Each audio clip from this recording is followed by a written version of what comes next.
What if your home doesn't actually need better furniture, more expensive decorations, or a complete renovation?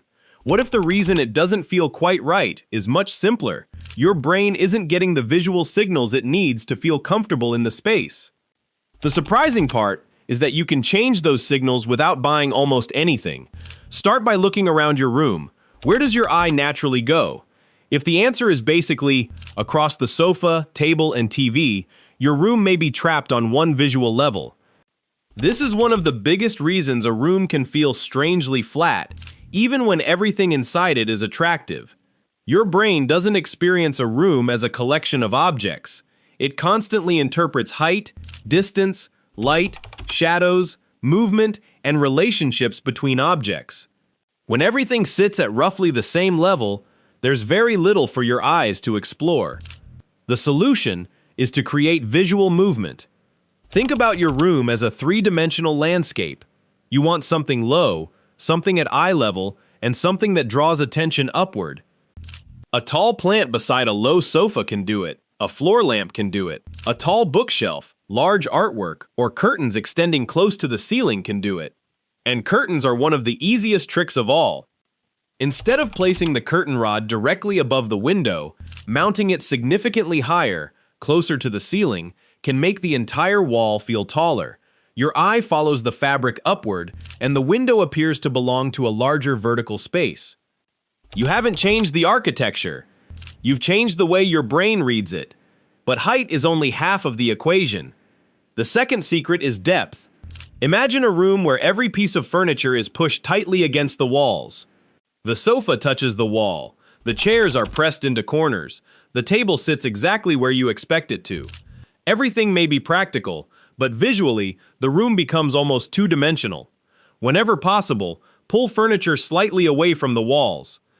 Even a small gap can create a visible separation between the furniture and the architecture. Suddenly, there is a foreground, a middle ground, and a background. Your brain can recognize that the sofa occupies its own space rather than simply being part of the wall. And that tiny change can make a room feel considerably more layered. But there's another factor that can completely transform how a room feels, and most people get it wrong: lighting. Think about the typical ceiling light. You turn it on, and the entire room receives roughly the same brightness. It's functional, but psychologically, it can flatten everything. When light comes from only one central source, shadows disappear and objects lose some of their visual definition. A room can feel exposed, ordinary, and strangely lifeless. Instead, try creating layers of light.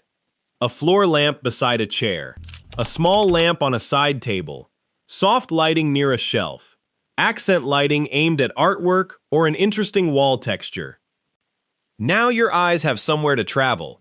One area is brighter, another fades gently into shadow. Objects appear separated from the background.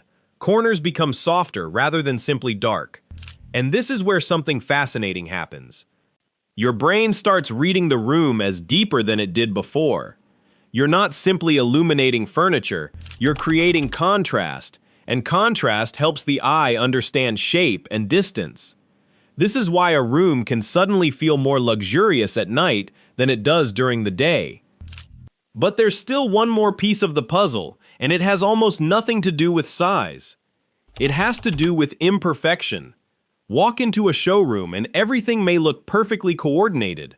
The furniture matches, the colors match, the decorations match.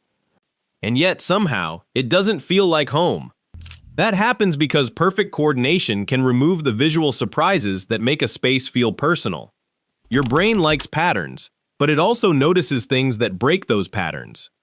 That means one unusual object can sometimes do more for a room than another perfectly matching accessory. Maybe it's an old wooden chair, a handmade ceramic piece, a strange painting you found years ago, a lamp that doesn't perfectly match everything else but happens to be your favorite. Those objects create visual friction, and visual friction gives the eye something to remember. Instead of walking into a room and seeing one perfectly unified design, you begin discovering individual stories. This is why the best homes often don't look as though every object was purchased during the same shopping trip. They feel collected.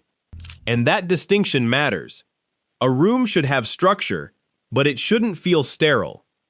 Keep the foundation simple. Balanced furniture, a coherent color palette, good lighting, and enough empty space for the room to breathe. Then allow some personality to break through. Because the goal isn't to make your home look like a photograph. The goal is to make it feel alive. So before you spend money on another piece of furniture, try something else. One of the easiest ways to make a room feel more spacious is to raise the visual height. You do not necessarily need taller ceilings. Instead, create the illusion of height by drawing the eye upward.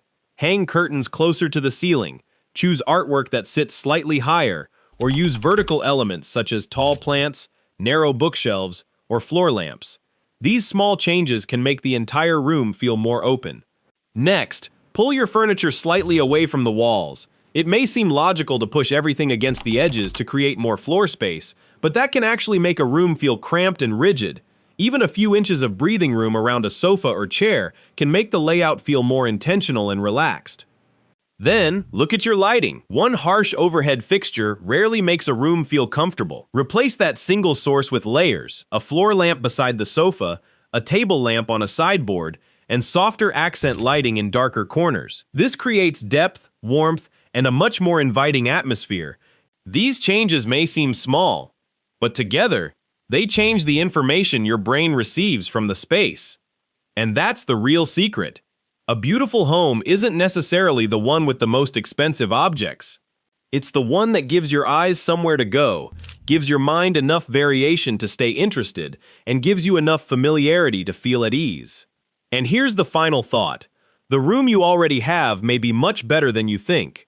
You may not need to replace it. You may simply need to teach your brain how to see it differently. If this changed the way you look at your own home,